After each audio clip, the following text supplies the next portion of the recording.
Hi everyone, and welcome to another SensiLab forum. It's a great pleasure to introduce Jeni Paay from Swinburne. Jeni's an expert in human-computer interaction and interaction design.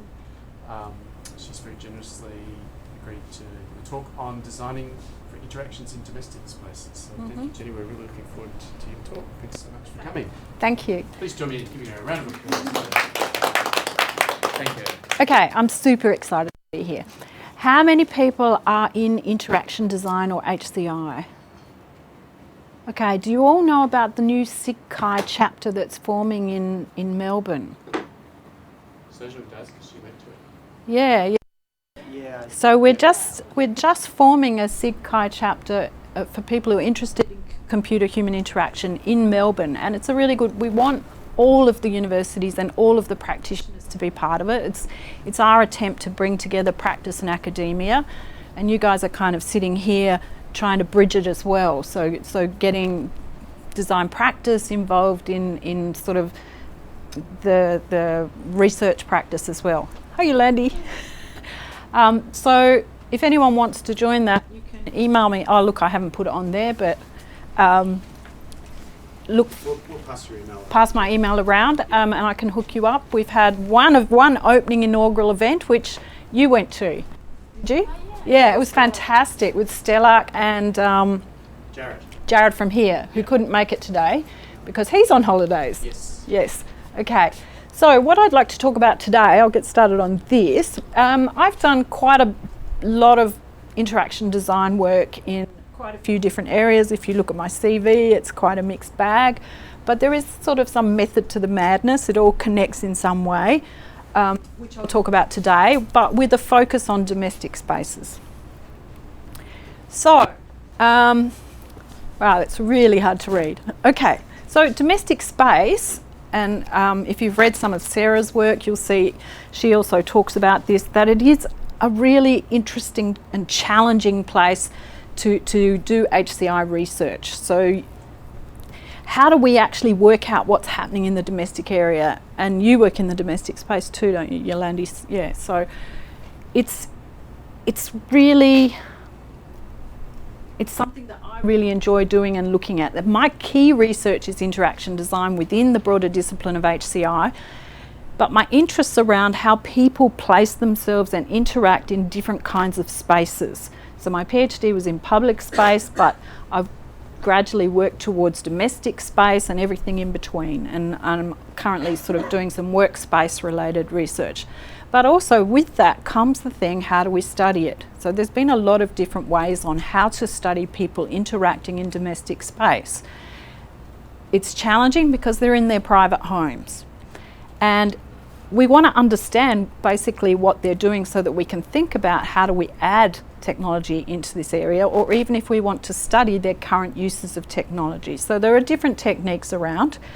I'm also currently a program leader on the Smart Cities Research Institute at Swinburne. So I also have the whole smart home, which I know some researchers here are looking at as well, and Sarah Pink again has been looking at smart homes in the past as well, and electricity use in homes. Part of that is understanding the kind of daily patterns that people have in their homes so that we can think about how to do technical interventions. So, having a look at some of my previous projects, how do they lead to this kind of thinking? So how do people use space, and how do we find out about that? So through my research career, I've been looking at social interactions, and in terms of public spaces, in workplaces and at home. So the first project up the top there was looking at Federation Square. We did some studies, and that was part of my PhD study, was looking at how people interact, socialise, bring out their technologies and work in public spaces. So Federation Square was kind of our mini city that we studied, and it was back in 2003, so very early Fed Square time, and was just sort of starting to grow itself and how it was going to use that space. Also looking at human food interactions while cooking together is another major stream of my research. So that's the middle picture there, and we're now starting to look at maybe how smart devices are starting to enter into the home space and how people are then interacting with those smart devices. What kind of uses can those smart devices be put to make people's lives better? So if we look first of all to my past work in public spaces. So for a little while after my PhD, I was known as the Federation Square girl. So you sort of need to be kind of careful about what you do as your PhD topic, because it can follow you around. Hey, Federation Square girl, what are you doing lately?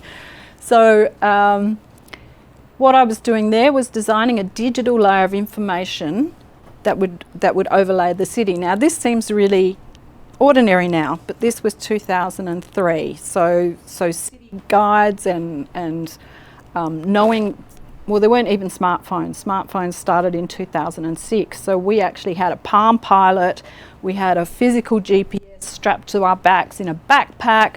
We had a server strapped to our backs in a backpack.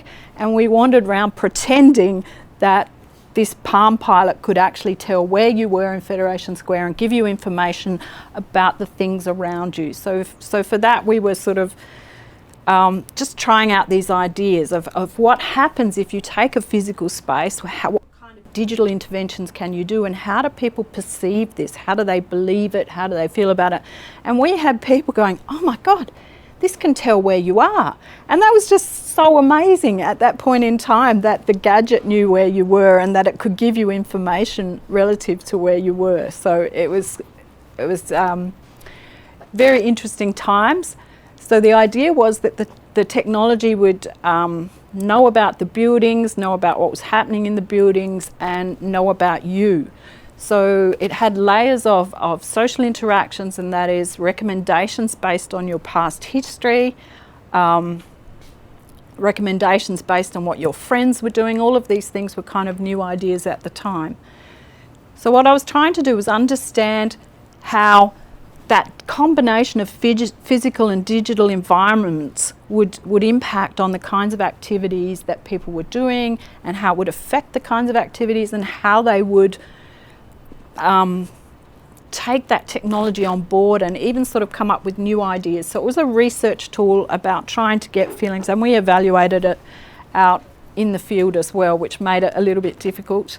It's always doing field evaluations, always a challenge. Part of the design philosophy was about making indexical references. So trying to use the small screen real estate as we saw it at the time, much lower fidelity because it was a Palm Pilot, and just sort of saying, okay, we don't have to do huge descriptions within this. We can index to where, one of the sayings was, where we met last time. So I don't have to give a really detailed description. I can just say where we met last time, and it's indexing to your past social reactions, or that thing over there. So indexing to see the thing ahead of you because the system knew where you were. Head towards that big orange thing. So the wayfinding could also be indexical and relate to your physical environment. And that's how we were sort of bringing these references in. And there's also a certain amount of indexicality that can relate to time. So something is starting now. Now all of these concepts are kind of fairly basic now, but it's all very exploratory at the time. So this was the Just For Us system, indexing to situated interactions and social interactions. So the whole idea of where we met last time. So that was kind of where I started, was playing with the space of the city. How do we study people out in the city? How do we learn about what they're doing? And then how do we evaluate that out in the city? The next major project I think I was involved in is then taking sort of that knowledge, the indexicality of pointing to things, the idea of people using space and physical space and interactions within space, and putting it into the work context. So this was a project that we did at CSIRO. It was a collaboration between CSIRO, DSTO and NICTA at the time, although NICTA has since disbanded and gone.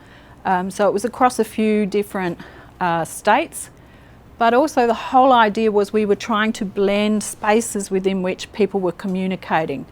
So trying to make a workspace where you felt that you were in the same space which again has sort of, this was a video conferencing idea at the time, and having sort of horizontal workspaces that then float up into vertical workspaces. And at the time, putting these 4 televisions together was like, all of the technicians went, we can't do that, we can't do that. You can't put 4 televisions together. Oh, remove the bevels. No, we can't do that. You can't have something that big. And then, of course, I came here the other day and there's 12 of them put together and it's not a problem anymore. But at the time, the technicians are making this big fuss about having to place 4 televisions together and make them one big screen. So that was challenging apparently at the time.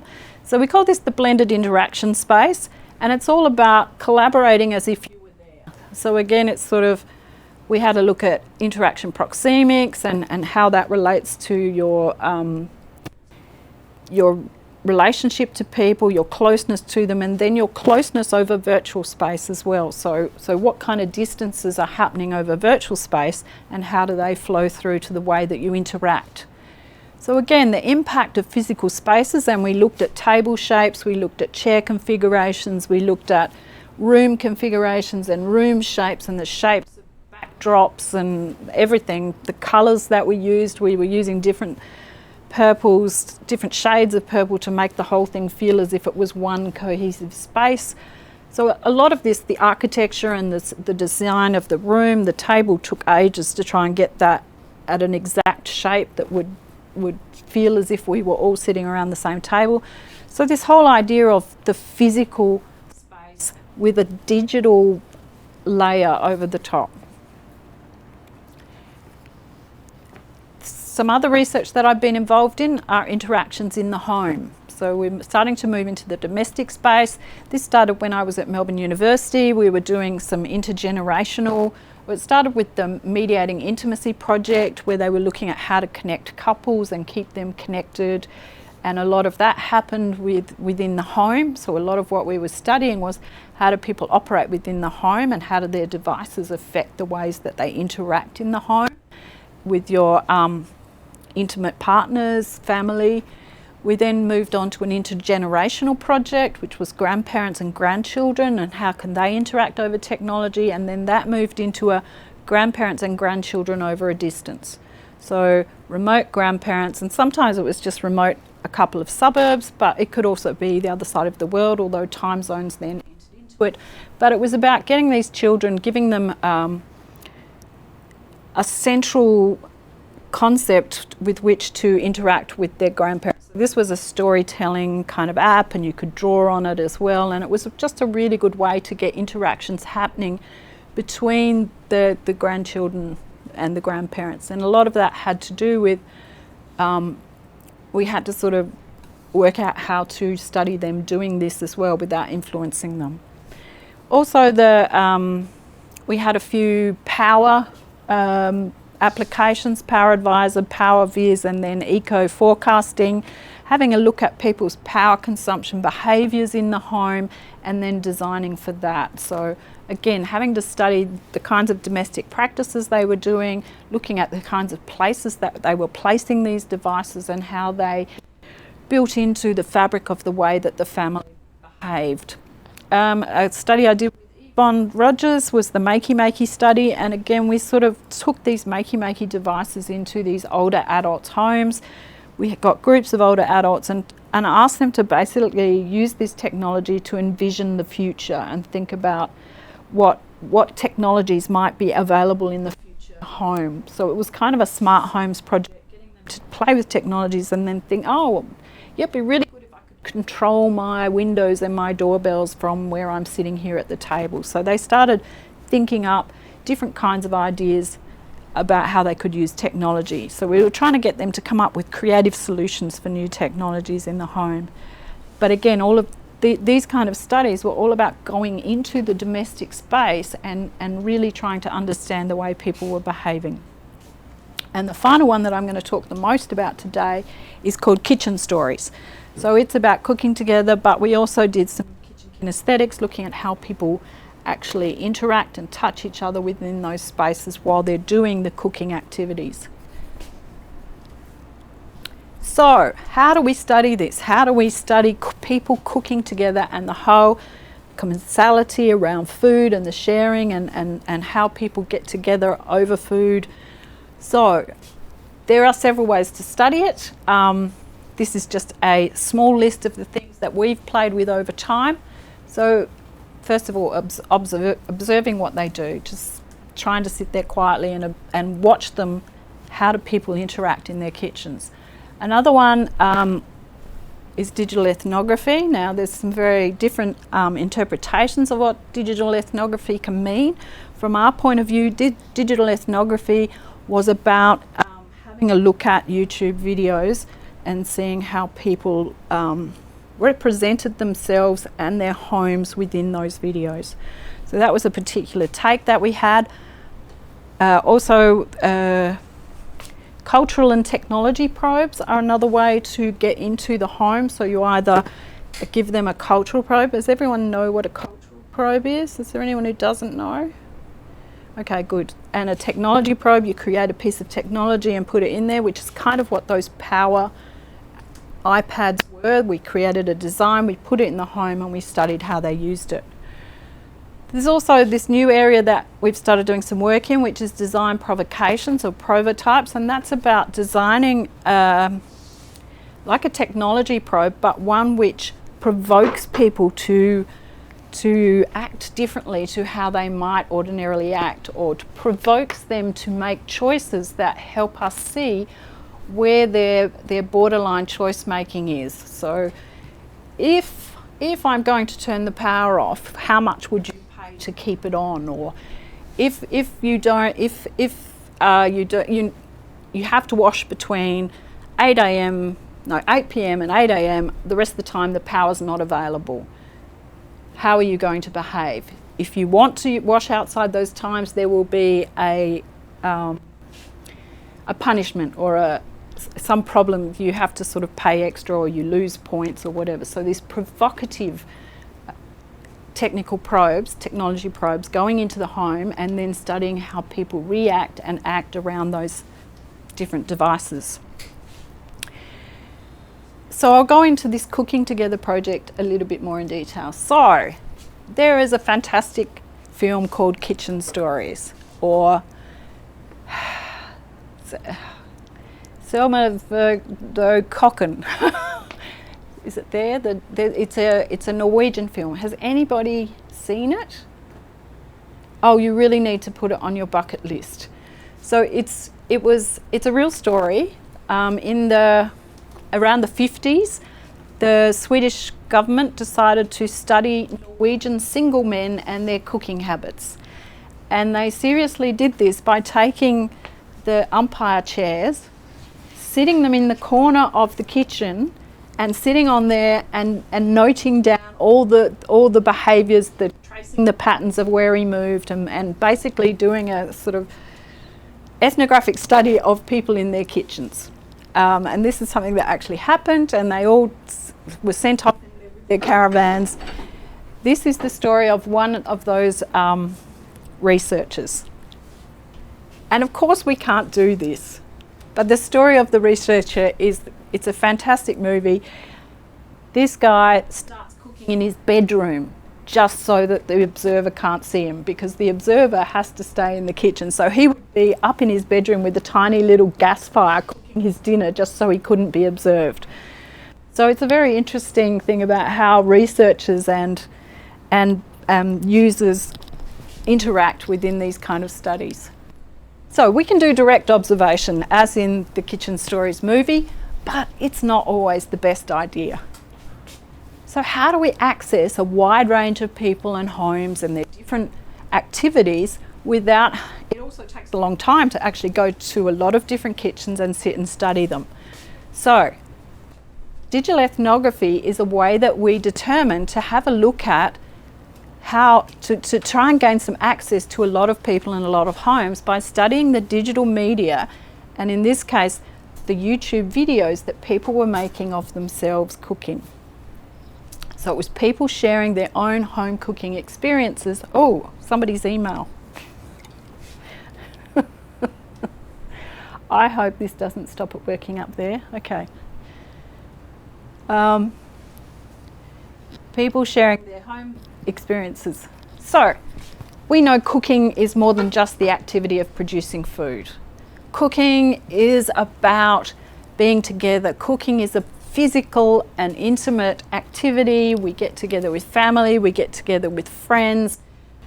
It has contact, it has social interaction, and at the end of all that, you make some food. So there's a lot more to it than just creating food. It's not a problem to be solved. So we wanted to study this human food, people, interaction, crazy kind of messy space in some way. And one way is to go into people's homes and watch them, and we did that a little bit, but we wanted to get a greater diversity. So there's this concept of commensality. It describes this whole idea of the sharing and the social event of food. So times when people get together, they share stories, they share events, they share new ideas on cooking, they build their relationships. All of this is part of the process of cooking. Now, when we had a look at the kind of cooking support technologies that were being designed at the time, they were all fairly functional. So it was really a lot about providing functional help with recipes, functional help. Here's the spot where you place the bowl, here's the spot, here are the items you have to go and get, here's the cupboard that they're in. So the top one is counteractive is the active counter that has recipes and things showing on it. Counterintelligence is the whole kitchen. The whole kitchen has all these different lights and things that guide you around the kitchen, how to get the next part of your recipe, but it's all very functional.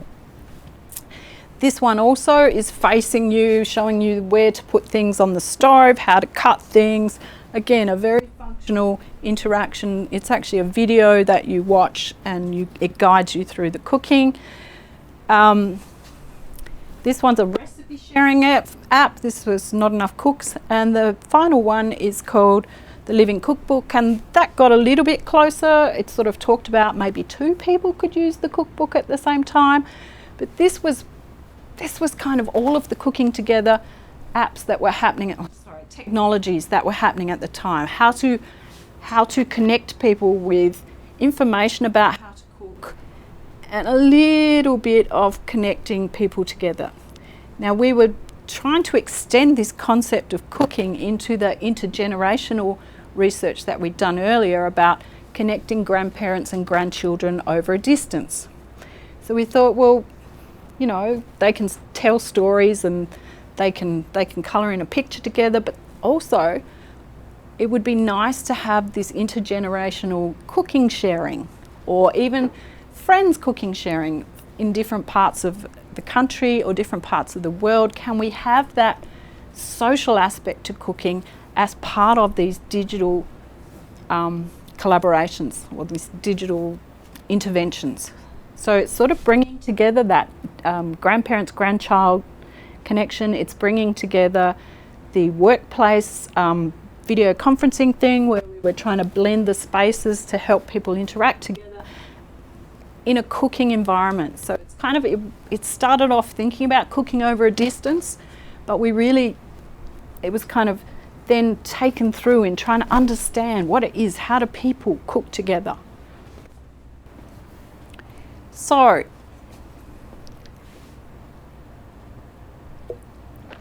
part of the study was actually observing people cooking together in their own kitchens. So we got this again extended the grandchildren, grandparents. So we got a bunch of grandparents and their grandchildren, got them to cook together, videoed it, stood quietly in the corner of the kitchen, videoing it. We weren't interviewing them during the process. They just did the whole thing. But of course, they were aware of us standing there, watching them. They're aware of the video camera for a certain amount of the time. You could see they would glance at it every now and again, but people do get used to having a video camera in their kitchens.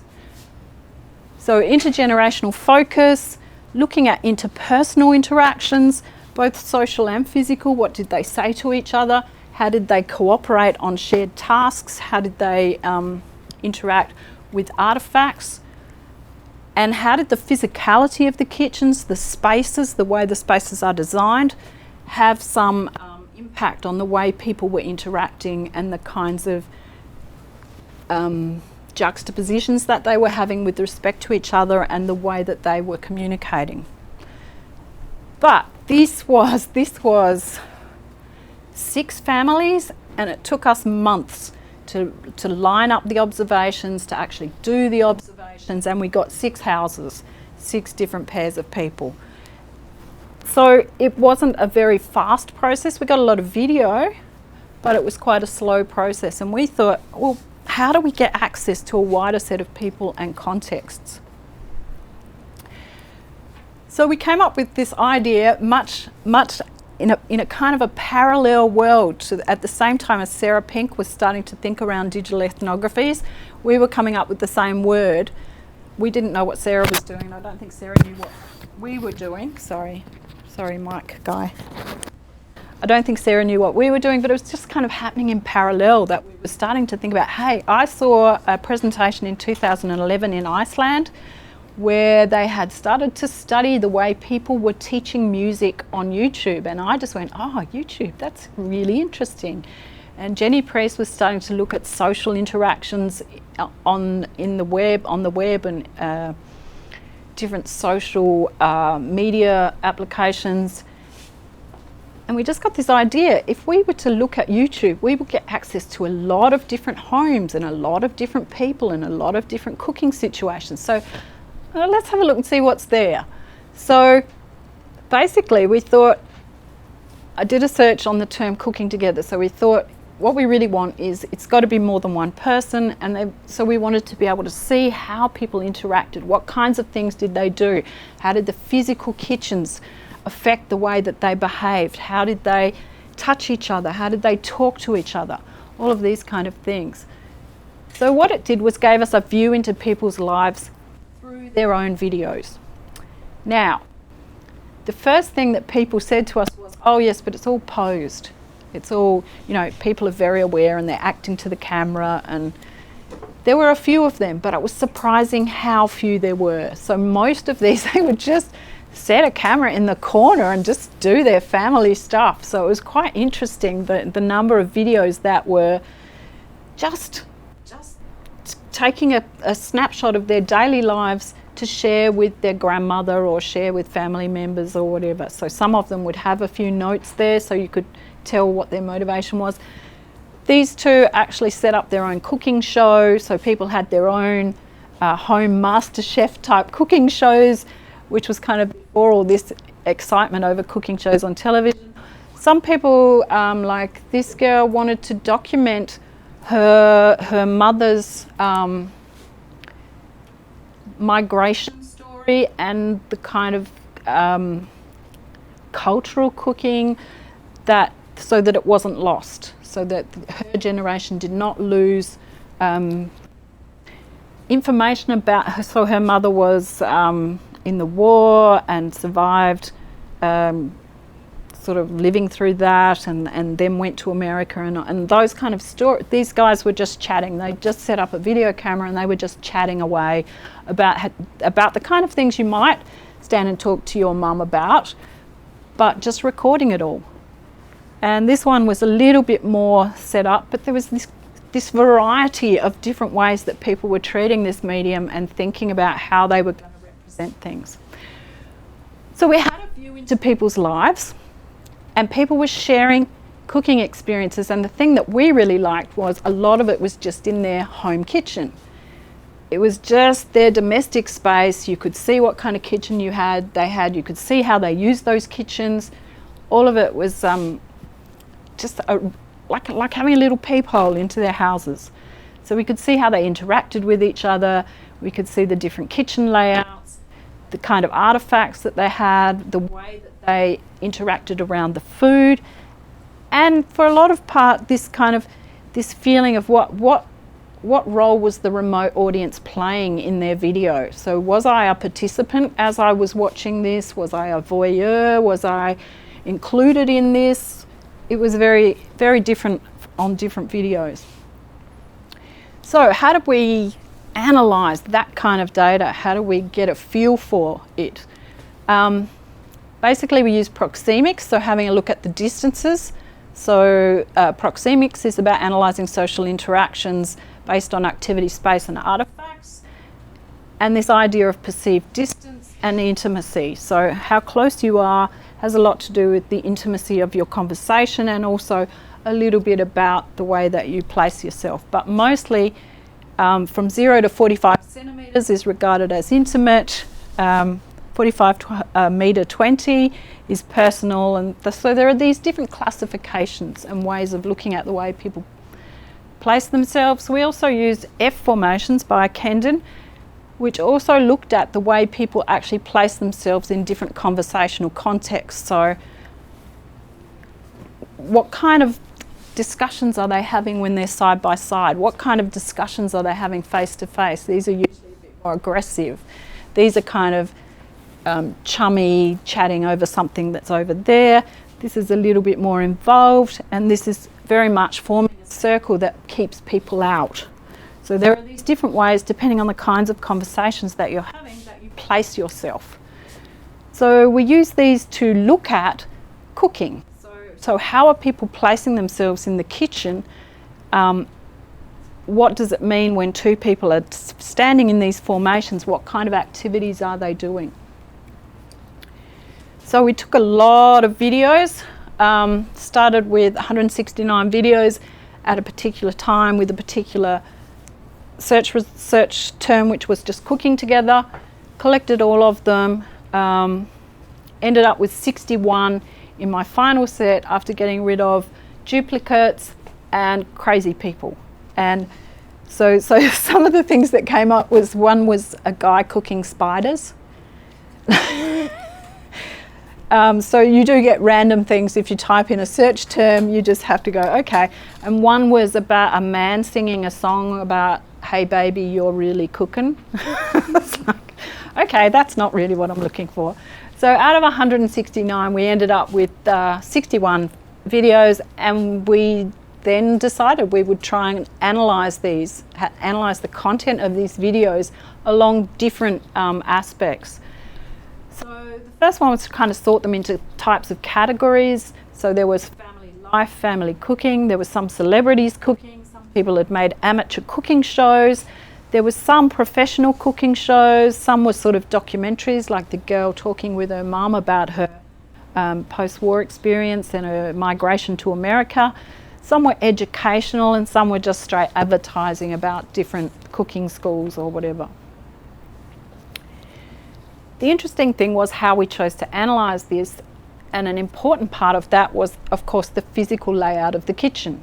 So we drew maps of the different kitchens based on looking at the videos, and we also then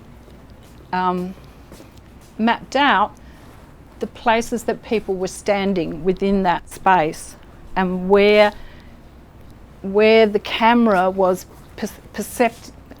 perceptively, we imagine where the camera was. So a detailed viewing of these videos allowed us to create these formation maps, and these are based on a way that Kendon documented conversational analysis at parties. So we use the same kind of technique for documenting cooking together and the kind of formations that people had. So these were codes for different formations or different proximities that people were standing in, activities, the kind of formations that we saw. So it was very important that we, as I just said, physical kitchen layout, any important artefacts that they were interacting with, the arrangement and location of people, their transactional segments, which is their interaction spaces, perceived remote viewer position, so where am I in this, and some notes on the activities. And we did this for all 61 videos, so that took quite a lot of time. In the end, we decided to do some detail work with them, but we had to sort of create these kitchen layouts so that they would be the maps. So there were many different kinds of kitchen layouts, and what we wanted to be able to do was have a look at how they influenced the kinds of formations that people moved into. There were also a variety of different artifacts and different kind of configurations of people. And basically I just created walls and walls and walls of these little maps with sort of key frames from the videos showing showing key formations that I was interested in and relating that. So not all of the maps, but each map represented a change in. So people would walk to a new configuration and then I would map that, and they would walk to a new configuration, I would map that and say they came from here to here. So there'd be some lines saying they came from here to here, but basically just walls and walls of this. And then going through that and trying to classify them. So here's a few sticky notes where key formations were showing up in between movements. So the still images represent formations. Coloured sticky notes are where I found a really nice example of that formation that maybe we could then use to study in detail or use for illustrations. So this took a very long time. And these are the kind of analysis that were put on each of the drawings. Thinking about for each of the different YouTube videos. So I had sort of different codings for the different formations that they started in. I've done it again. Sorry, Mr. Microphone Man.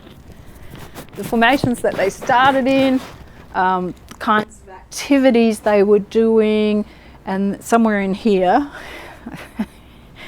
is the proxemics. Whether their distance was intimate or personal or social.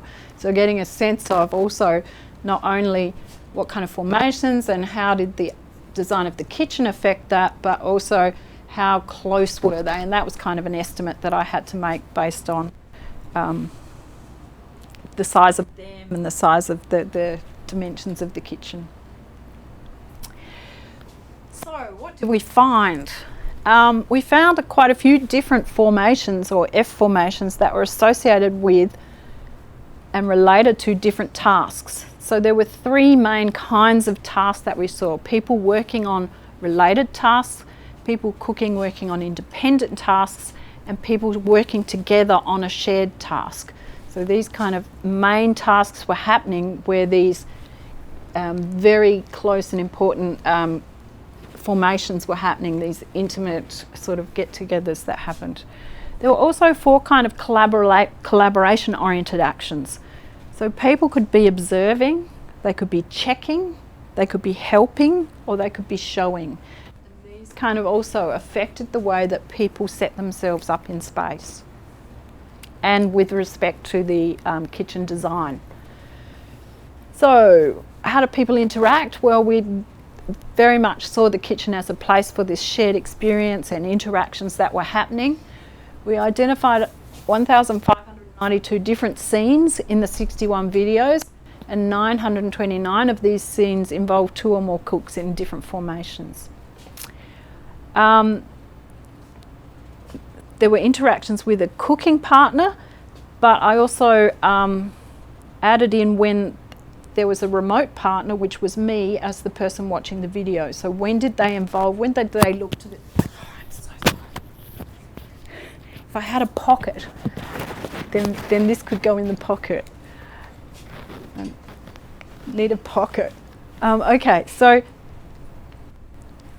there was, because we were thinking about this the whole time, this cooking over a distance option. Where's the cooking over a distance? So how do these people then look at me, the camera, and involve me in the cooking activity?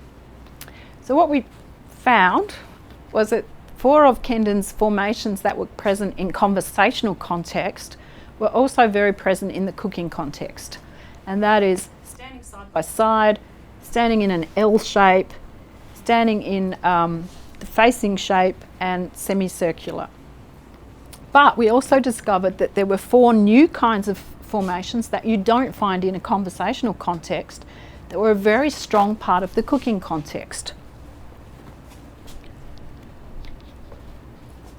So the known formations that come out of the conversational context are the L shape. So we found that in 235 scenes, in 43 of the videos, that people would situate themselves, which is the top one there, in an L formation, around a chopping board, around the corner of a counter, around a stove.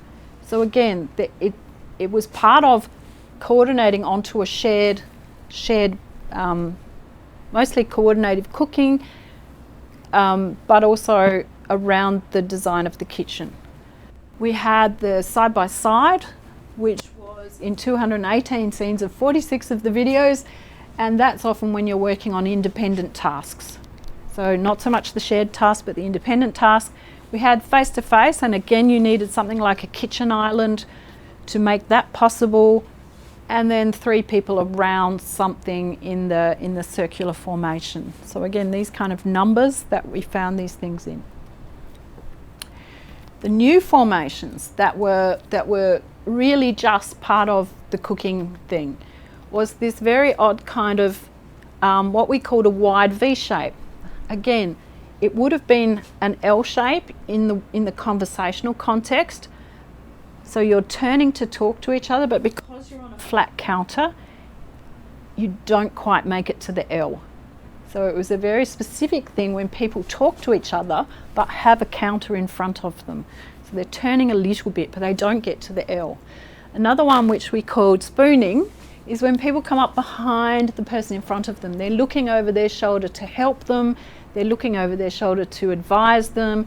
They're looking over their shoulder to check what they're doing. So that came up in quite a few of those different actions.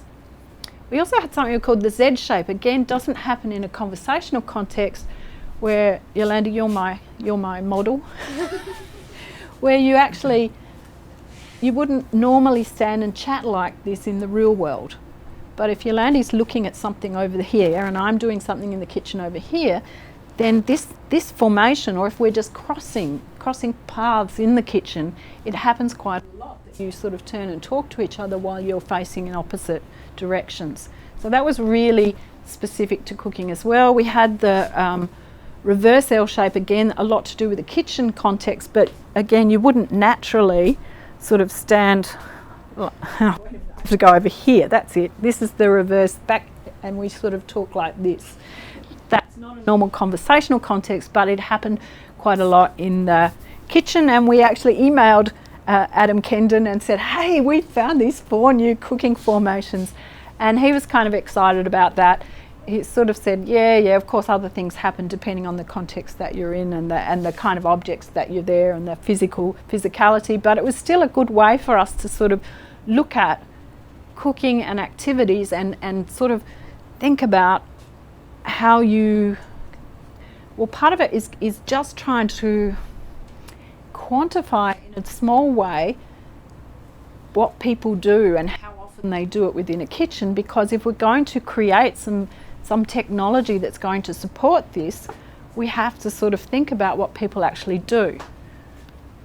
So we then went back over our field videos, and we actually hadn't picked this up because of the small numbers where we had just 6 families in 6 different houses, but we went back over those videos and found these new formations that we had seen occurring time and time again in the YouTube videos.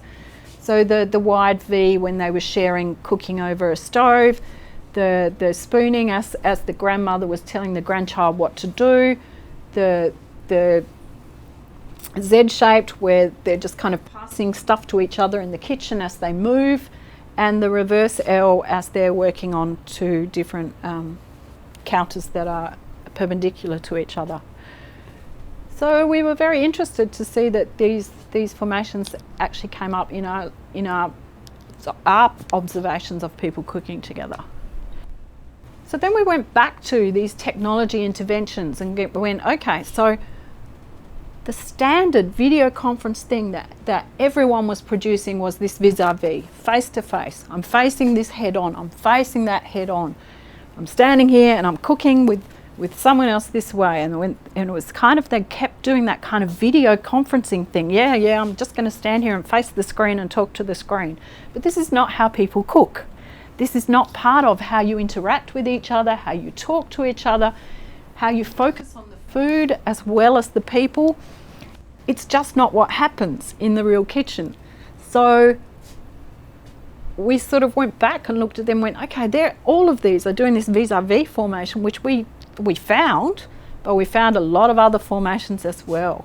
So formations were much more varied than just facing each other and talking, which is what you can do with video conferencing and Skype and all of that stuff, but it doesn't work in a kitchen because there are the way the kitchen is designed.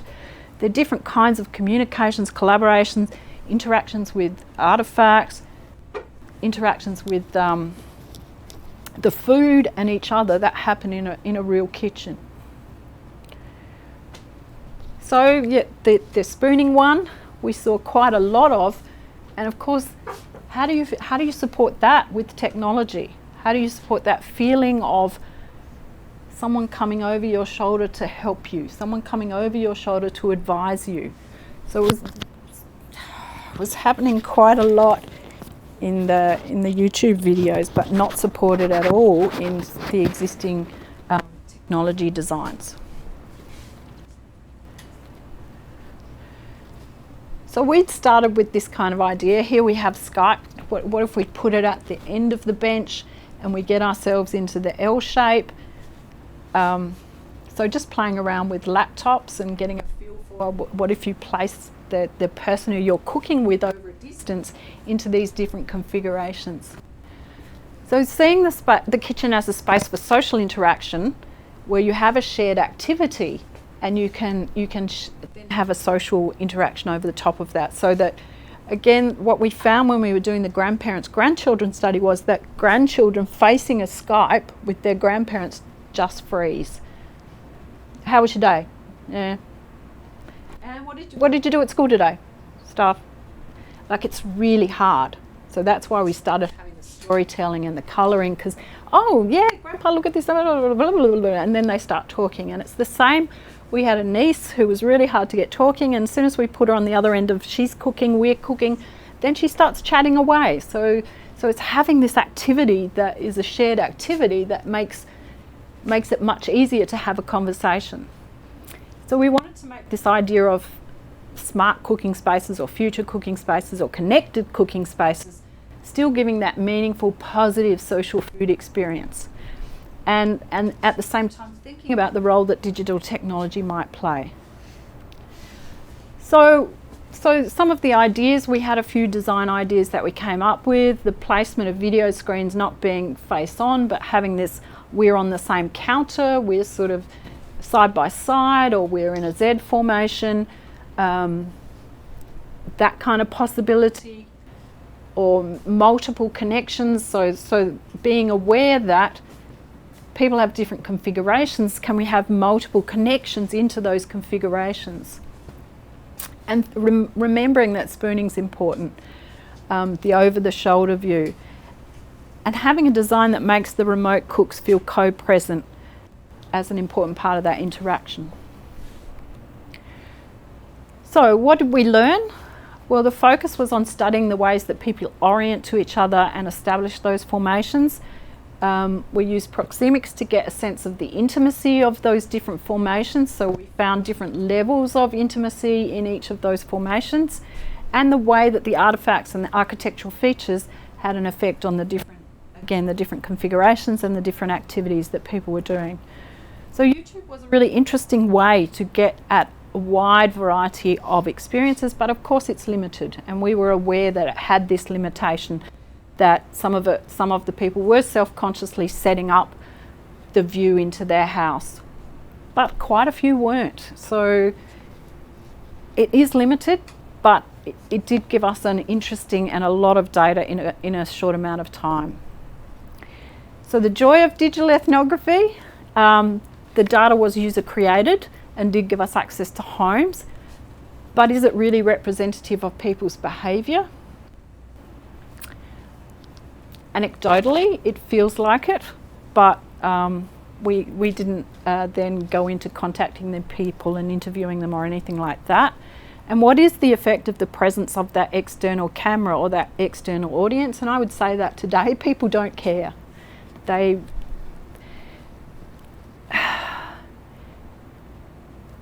it's not as intrusive as you would feel it would be, which we felt when we did the studies. I don't know how many people have gone into domestic spaces and set up a video camera in the area in a corner of a room and said, okay, just carry on as normal. And pretty well people start to do that quite quickly. So we gained some inspirations and ideas for designs of technologies, and had access to a lot of situations. It was quite time consuming though, but we did have a lot of data. So where to from here? As I said at the start, I'm in the Smart Cities Research Institute now, and I'm part of the Future Spaces for Living group. So I'm interested in smart homes and smart technologies in the home, and how we're connecting homes, and what are the homes and the kitchens and the workplaces and the public spaces of the future. So we're trying to set up a framework within the smart cities around these kind of digital, physical, layered spaces that I've worked with. And projects that I've got on the horizon are looking at future workspaces and how to connect them and how to make them flexible, and maybe how to have people working at home and in standby offices or pop-up offices or the real office or whatever, and how we connect them and make that make you be able to work as if you're all in one space, or you can disconnect and connect as you need to based on the activities that you're doing. Also having a look at rehabilitation at home and connecting clinicians with patients and making sure that they do their exercises and helping them with their physio exercises.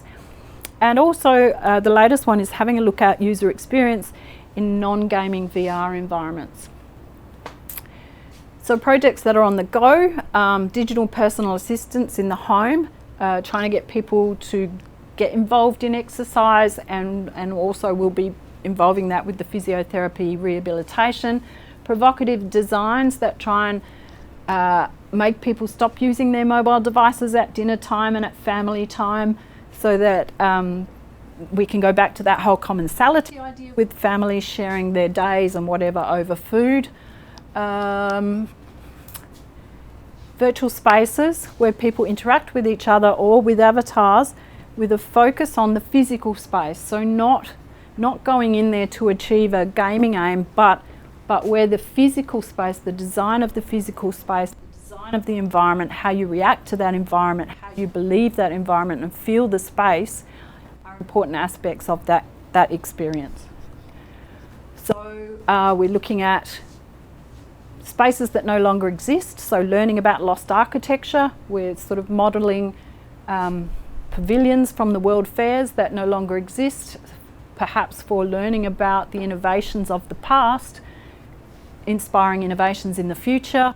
We're doing some work with training people to work with mental health patients in the domestic space, and again it's got to be situated in the home and have that feeling. We're also having a look at streetscapes and how to think about future design of streets. And again, the participants need to feel that they're in that environment to give judgments that make sense. So looking at aspects and fidelities that are important in those kind of the experience of those environments. So the new challenges is how I was working with how people experience physical spaces and how they interact in physical spaces. How can I take any of that understanding and knowledge into the virtual space? So how does VR itself affect the experience, but also how do we study and measure experience within VR in a meaningful way, in a way that isn't just, did you enjoy that, does it feel real, but am I in a space? Am I really in a space? And can I learn things about the space around me from being in that space? And that's me.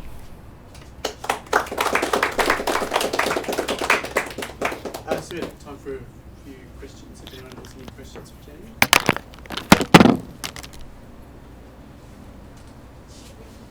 Yes, okay.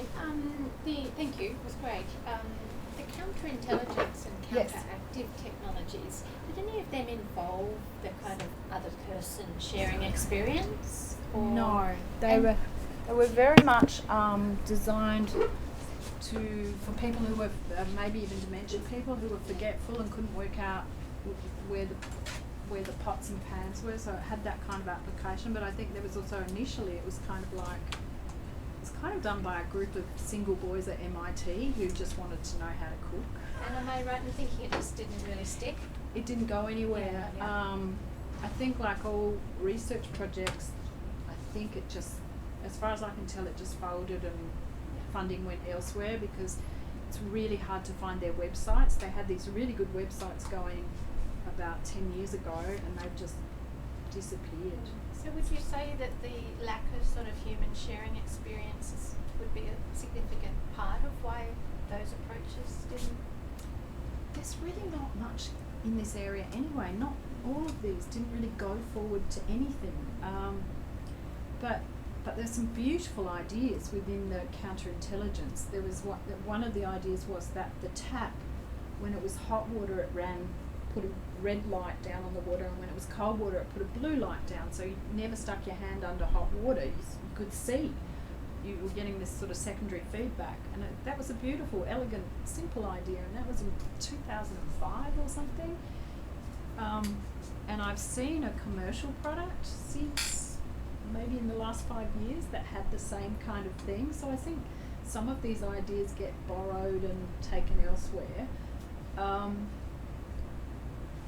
And I haven't really had a lot of time to look at the kitchens of the future, but they're doing some of that counterintelligence stuff, but nothing, it hasn't really extended the work in any direction. It's really just borrowing the same kinds of ideas about lighting up things when you need them and projecting recipes. Yeah.